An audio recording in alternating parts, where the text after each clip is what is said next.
Hi folks, Bill with This Old RV. Well, here we go again. I've had my second knee replaced, so I'm out of service for a while. But I only have two knees, so once this is healed, I'll be back on track again. We'll be back in the wintertime, and I just wanted to make this video to say, please, don't go away.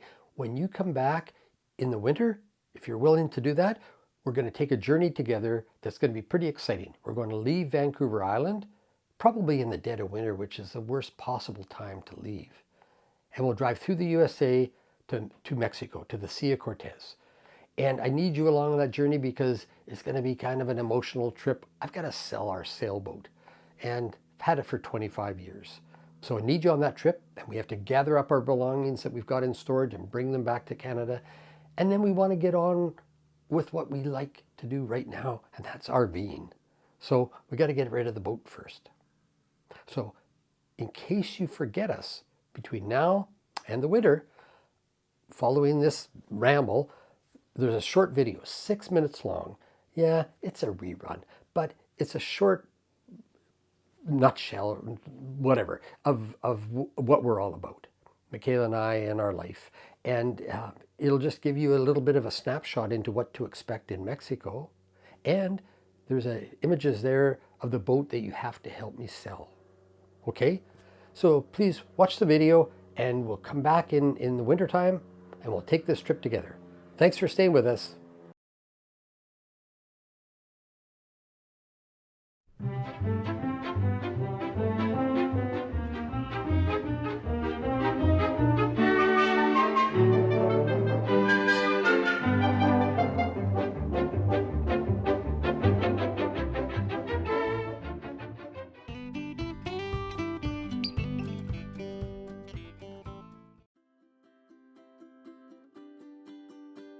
Okay, in a nutshell, my divorce led to living aboard my sailboat in downtown Victoria, British Columbia, which led to me sailing off to Mexico in hopes of getting to the South Pacific. So let's pick this all up in Mexico, because, what's this got to do with RVs? Well, once I landed in Mexico, which was a planned hiatus while I returned to Canada to make more money to fuel my cruising dream of sailing to the South Pacific, I realized I had no place to return to in Canada. My home was gone. My boat was in Mexico. That was my home. So what to do? Well, just buy an RV, which is exactly what I did. Within weeks of returning to Canada, I drove off an RV lot with a brand new, fresh out of the showroom, Arctic Fox fifth wheel, 32.5 foot, and a brand new Ford F-350 diesel crew cab. I had no idea how much I even paid for this stuff as I drove away. I didn't really care. At least I wasn't homeless. Now remember, I was divorced. You do crazy things after a divorce. But in this case, it worked out really well. I had a home by the ocean where I could be mobile with my consulting job while I replenished my cruising kitty to return to my boat in Mexico with my fifth wheel. Life was good again. But now I had to learn how to drive and maneuver this thing. So I thought that a shakedown cruise along the Oregon-Washington coast would really be helpful. A maiden voyage. And I had just met a really pretty, classy woman who was divorced too, who said she would come with me. We were jammed onto a ferry to Washington State, and we had an amazing time cruising the coastline highway and seeing the sights.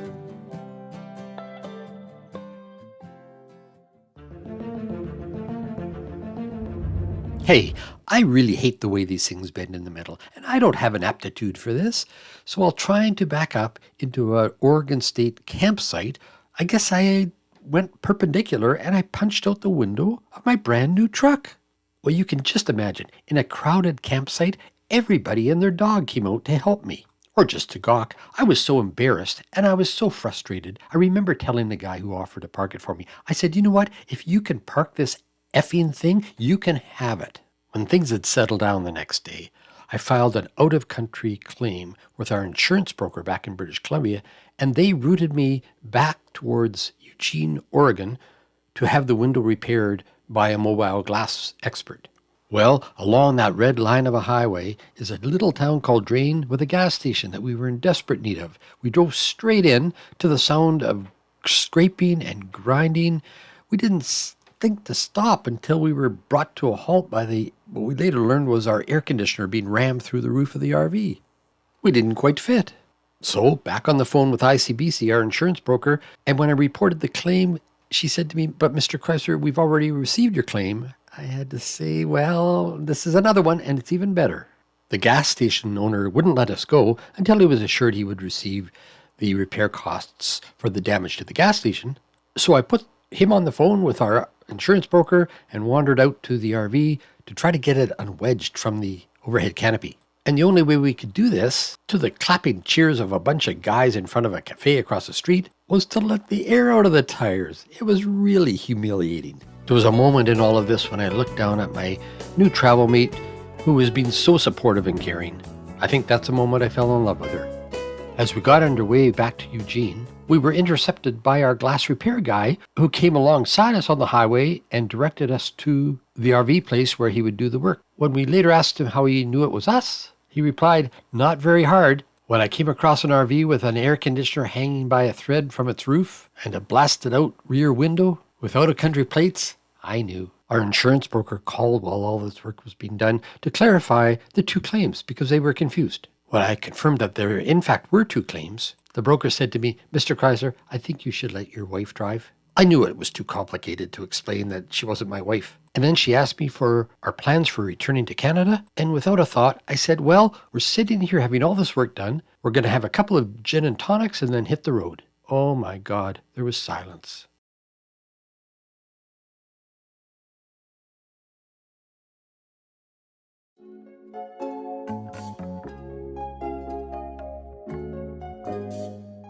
The fifth wheel and truck are gone now. Sold after about 3 years of travel to and from Mexico.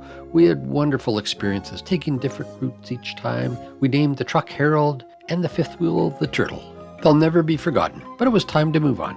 Michaela and I are married now. We got married on the beach in Mexico, near our home that we bought overlooking the Sea of Cortez and our sailboat Contigo. I never made it to the South Pacific, but I didn't care. I found everything that I wanted right here. And you know what? In the 3 years that we had Harold and the Turtle, I didn't hit another thing. In the same month, 10 years after that fateful day in Drain, Oregon, when we struck the gas station, we bought Monty, an aging 1997 Beaver motorhome in Bend, Oregon. 30 feet long, no slides, Caterpillar diesel, 54,000 miles, a really well-built, solid coach. Shortly after, we bought Monty a companion, a little tow car named Lola, a Fiat 500. Lola and Monty are a great team, but that doesn't quite make up our new family. We also have Boogie and Squeaky, our two Mexican cats that we found outside in the bushes of our home in Mexico. They go everywhere we go. In fact, we bought Monty as kind of a cat carrier. We really hope you'll join our family too. Subscribe to our channel and journey along with us as we travel through the USA, Canada, and Mexico. Thanks for watching.